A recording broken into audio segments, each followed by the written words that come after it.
Porque sí que é certo, e iso é algo, non, que incluso nos ten que facer, non, ser moderadamente optimistas, que desde que empezou esta campaña de recollida de asignaturas, fundamentalmente incluso desde que se conseguiu, non, xa registrar máis de 14.000 asignaturas, haberá un mes no Parlamento Galego, xa se produciron así algúns movimentos. E eu creo que esos movimentos nos teñen que facer ser, por unha parte, optimistas, e en segundo lugar, o que nos teñen é que facer seguir adiante con esta campaña. Por parte do conselleiro xa se empezou a falar primeiro de reducción no caso de que non existise un servizo público de abastecemento de auga, de que non existise unha traída pública de auga. Aos casos, incluso dos pozos particulares e das traídas particulares, o conselleiro a Xunta empezou a falar, bueno, igual aí se establece unha reducción. Se presentaron asignaturas, se fixeron múltiples actos informativos como este, non? Se mobilizou a xente e xa se empeza a falar incluso de que no futuro reglamento se pode incluso contemplar unha exención total, non, do pago aos pozos particulares e traídas veciñais. Pero cuidado, isto non deixa de ser primeiro máis que palabras, e sabemos que as palabras aleva o vento. No mes de maio hai o que hai, e do que se trata é de evitar que haxa moito revuelo con este tema para deixalo pasar.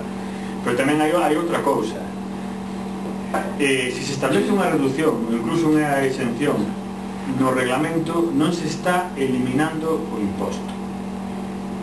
E voume explicar para que se vale realmente igual a trampa que pode haber aí. A lei contempla a creación dese canon da auga que van a ter que pagar todos os que consuman auga, de traída pública ou de traída propia. Ben, a única maneira de eliminar ese imposto é derogar esa lei.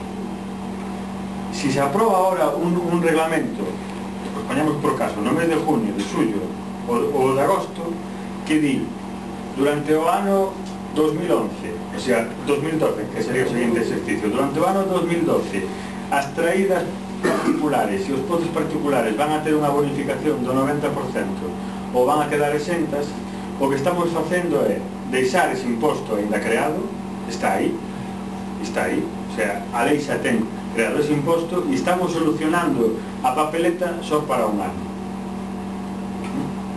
Que é o que pasa? Con que non se aprobe ese reglamento para o ano seguinte, automáticamente se empeza a aplicar o imposto. Por así decirlo, a única forma de eliminar este imposto é derogar esa lei.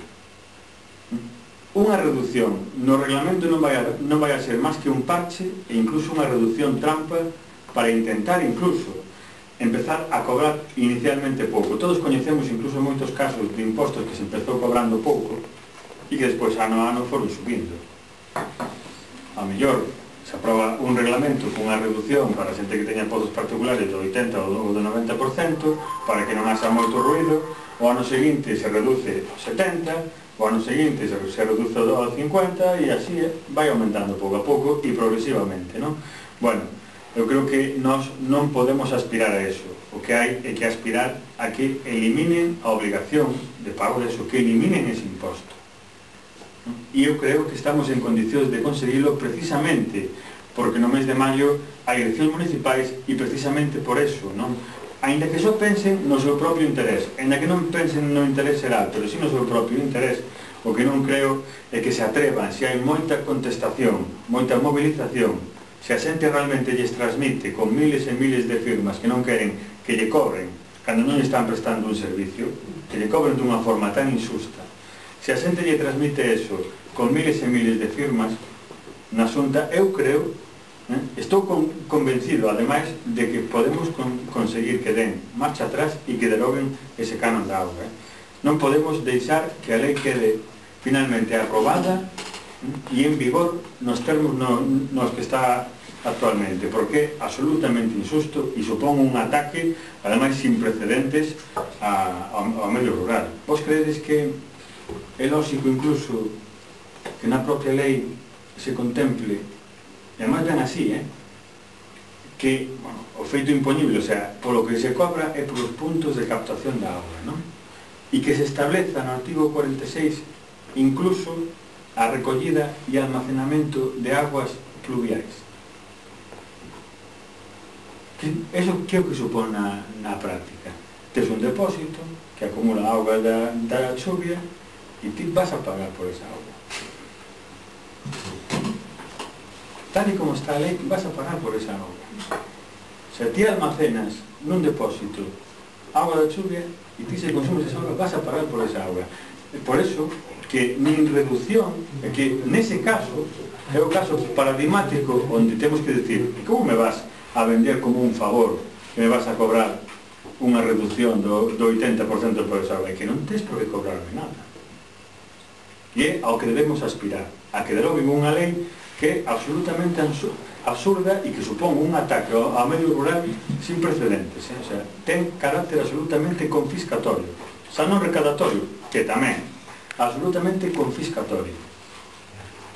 A auga, eu creo que non é unha mercancía. A auga, evidentemente, é de todos, pero non é unha mercancía duns poucos. Entón, bueno, eu o que vos animo é a que participedes incluso na recollida de asignaturas que están facendo os compañeiros, non? Do BNG, del ASE, e que, bueno, que entre todos, colaborando e implicándonos nesta campaña, consigamos, bueno, pois, volver a situación aos termos nos que estamos, non? Eu creo que é absolutamente injusto, desproporcionado, e que non ten ningún sentido que se aprobe unha lei deste tipo, que beneficia ao final, como vos decía antes, a uns poucos en detrimento da maioría. Se queren realmente recaudar, saben perfectamente onde deben recaudar. E máis, eu vou vos a poñer un exemplo para que vexades incluso, non, que hai formas e formas de entender, non, e formas moi diferentes de entender o exercicio do goberno.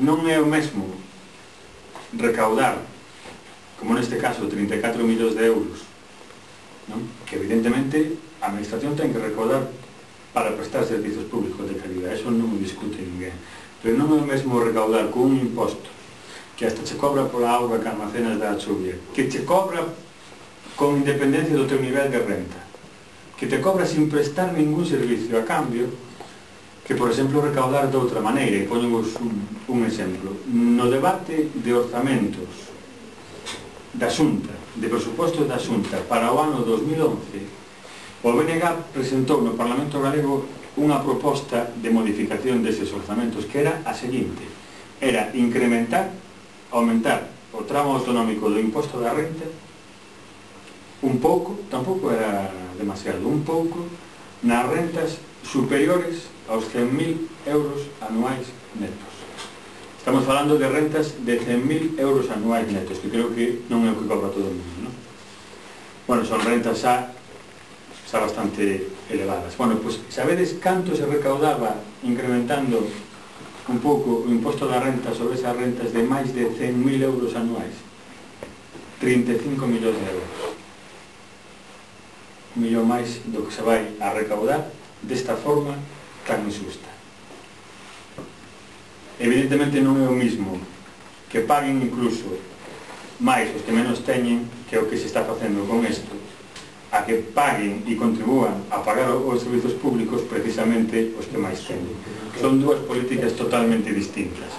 Por eso eu creo, non? E reitero que non debemos de resignarnos, non debemos dar ningún paso atrás, e debemos de continuar con esta campaña para recuperar o que é noso e para evitar que nos confisquen desta maneira algo que sempre foi noso.